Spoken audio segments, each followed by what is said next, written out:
पुष्पगिरी विश्वविद्यालय पुनरुद्धार पाई दाबी। विश्व प्रसिद्ध ललितगिरी प्रतिष्ठित पुष्पगिरी विश्वविद्यालय पुनः प्रतिष्ठा पाई महांगा विकास परिषद पक्षरु दाबी जोर धरी।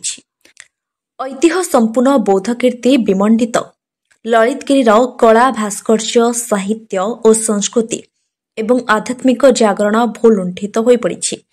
तथागत गौतम बुद्ध एही पवित्र पीठरे साधना करिबा एवं बौद्ध धर्म प्रचार करथिले।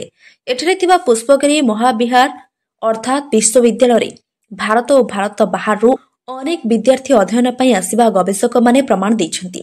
समय क्रमे एही प्राचीन विश्व प्रसिद्ध पुष्पगिरी विश्वविद्यालय कालर कराल गर्भरे ध्वंस हो जाइछि। एहार पुनरुद्धार पई महांगा विकास परिषद अध्यक्ष विधायक शारदा प्रधान आह्वान दैछन्ति।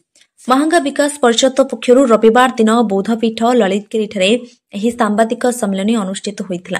डॉक्टर अशोक राउतଙ୍କ आवाहकत्वरे आयोजित ଏହି ସମ୍ମିଳନୀରେ पूर्वतन सरपंच जितेन्द्र सतपथी, वरिष्ठ सांबादिक अखिलेश महंती, स्थानीय समिति सभ्य ध्रुवचरण सामल प्रमुख बहु विशिष्ट व्यक्ति माने जोगदे महांगा विकास परिषदर यथार्थ दाबी को उपस्थापन करने देखा मिलता। ଏହି କାର୍ଯ୍ୟକ୍ରମରେ पूर्वतन सरपंच अशोक विश्वाल, अध्यापक बसंत सेठी, कृपा सिंधु सिंह, अजय नायक, किशोर राउत, रतिकांत सिंह प्रमुख उपस्थित थे। अखिलेश महंती जड़े सामाजिक कर्मी। देखु ललितगिरी माटी हूँ विश्व प्रसिद्ध माटी। बुद्ध धर्मर प्रचार करने एठी जो आंदोलन आरंभ होता ये जो विश्वविद्यालय गढ़ी उठी से विश्वविद्यालय भग्न स्तूप पर आम छिड़ा हो से दिन जो 2500 वर्ष तले ये जो प्राचीन बौद्ध कीर्तिराजी आरंभ होता 1500 वर्ष धरी ये विश्वविद्यालय चली देश विदेश विभिन्न प्रांतरू ये विद्यार्थी माने आसुथिले, धर्म जाजक माने आसुथिले, परिव्राजक माने आसुथिले। आज जितेबाला ललितगिरी बौद्ध विहार जहाँ विश्वविद्यालय तार भग्न अवस्था पहुंची यार पुनरुद्धार करने विकास परिषद महांगा विकास परिषद एक जन आंदोलन डाकरा देछि। तेणु आम राज्य ठारू केंद्र सरकार पर्यंत सबु जगार दाबी करूँ जे किभली भाव में ललितगिरी विश्वविद्यालय तार पुनरुद्धार करा जाऊ। माननीय प्रधानमंत्री, माननीय राष्ट्रपति, माननीय मुख्यमंत्री एवं केंद्र मंत्री यार दायित्व नियंतु एवं महांगार जो ऐतिह्य परंपरा कला भास्कर्य साहित्य अच्छी एवं यही जदि निर्माण हो पार पुनरुद्धार हो पार ए विश्वविद्यालय ताही हेब माने बड़ कथा सारा विश्व में सबुठार बड़ कथा हम ये ललितगिरी कथा एवं आम चाहूँ दाबी किभली पूरण हो पार सारा ओडिशार जनसाधारण महांगार जनसाधारण ये आंदोलन सामिल होगा आम प्रेस माध्यम जरिया अनुरोध करुँ। संदीप सिंह आज सांबादिक सम्मेलन मुख्य उद्देश्य है महांगा विकास परिषद आनुकूल्य जो सांबादिक सम्मेलन आयोजन करा एठी ललितगिरी जो ऐतिह्य परंपरा को लेकिन ललितगिरी खाली महांगार सीमित नुह, सारा विश्व प्रसिद्ध Lalitgiri. Lalitgiri famous for his historical place. जो ऐतिह्य प्रसिद्ध ललितगिरी रे प्रायतः ख्रीष्टपूर्व तृतीय शताब्दी जो पुष्पगिरी महाविद्यालय एटी स्थापित करा जायथिला 1500 वर्ष पूर्वे।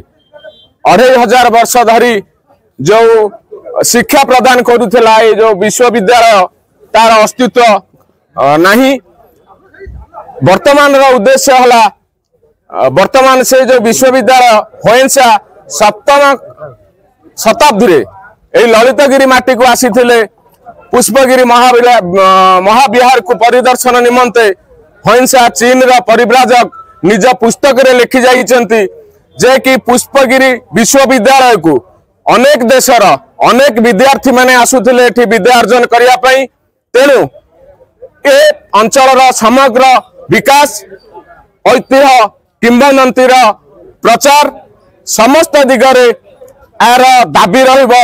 राज्य सरकार एवं केंद्र सरकार पाखरे आमर दाबी पूर्वरु महांगा विकास परिषद अनेक प्रकार समस्या को नहीं सरकार पाखे दाबी रखी आसी। आमर पूर्ण विश्वास अच्छी जे कि केंद्र सरकार माननीय प्रधानमंत्री नरेंद्र मोदी जी एवं राज्य सरकार मोहन चरण माझी महोदय तांको पाखरे आमर दाबी बहुत शीघ्र आर अस्तित्व फेरे देवा पई एठी विश्वविद्यालय पुनर्स्थापन करिया पई।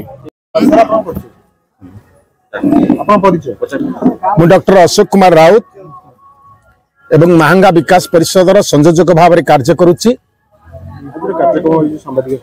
आज कार्यक्रम होउची जे आमे जो माटी रे बा जो गाँव रे ठिया होइछे ये गाँ होउची विश्व प्रसिद्ध ऐतिह्यर माटी बौद्ध संस्कृतिर ये पीठ ललितगिरी एवं ललितगिरी मध्य रे आउ गोटे अद्भुत अनुष्ठान थिला ता ना होउची पुष्पगिरी।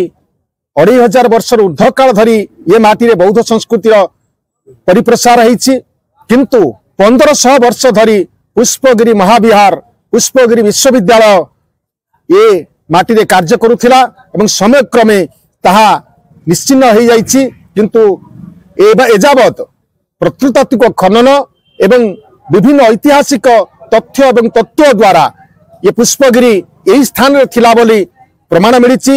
चीन परिव्राजक हुएनसा मध्य तांको विवरणी रे स्पष्ट भाव में उल्लेख करिसंती ये पुष्पगिरी को आसी परिभ्रमण करने अवसर में जे पुष्पगिरी विश्वविद्यालय एक आंतर्जातिक विश्वविद्यालय थिला तेणु आमर दाबी होउछि जे सेही आंतर्जातिक पुष्पगिरी विश्वविद्यालय पुनरुद्धार एवं पुनः प्रतिष्ठा करा जाऊ। यह आमे मान्यवर राज्य सरकार एवं मान्यवर केंद्र सरकार पाखरे दृढ़ भाव में दाबी करुछु। ये ऐतिह्य माटी रे 1500 वर्ष पूर्व प्रतिष्ठित विश्वविद्यालय को पुणी पुनर्जन्म दिया जाऊ उद्धार करा जाऊ एवं ये माटीर ऐतिह्य को आउरी विकसित करबा पाई ये विश्वविद्यालय कार्य करू गवेषणा हेउ शिक्षादान हेउ एवं ये अंचल सामग्रिक विकास रे पुष्पगिरी विश्वविद्यालय नेतृत्व ग्रहण करू। पूर्वतन सरपंच ललितगिरी ग्राम पंचायत जितेंद्र कुमार शतपथी। आज जो कार्यक्रम महांगा विकास परिषद तरफ आयोजन करा 1500 वर्ष पूर्व एटी जो पुष्पगिरी विश्वविद्यालय थिला सी पुनः प्रतिष्ठा एवं जहाँ थिला ताकू एटी प्रतिष्ठा करिया पई आमे आज दाबी उपस्थापन कलु।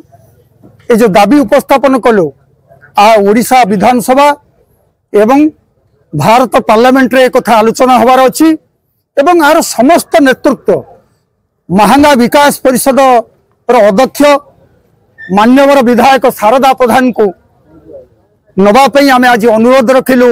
आज जो बैठक है से बैठक में आम अनुरोध रखिलु एवं तांकु दायित्व देलु से आमको जो भाई भाव में परिचालना करेंगे जेकोसी आंदोलन में जो जगह को जीवा कहे आम सबुठ जावाक चाहूँ एवं पूर्वर भी एटू पूर्वर बुद्धंकर अस्थि जो एठी प्रतिष्ठा करा जायछि सेतरे तांकर सहयोग रही मान्यवर केंद्र मंत्री धर्मेंद्र प्रधान सहयोग रही सहित प्रधानमंत्री एठी आवासी माध्यम से जो बुद्धंकर अस्थि रही सहयोग स्थापित होती पूर्व एवं सेमानंकर सहयोग रहिले एठी जा आमे परिकल्पना करिछु महांगा विकास परिषदर तरफरु ताहा निश्चित आगामी दिन रे साकार हबो एथरे किछि संदेह नाही।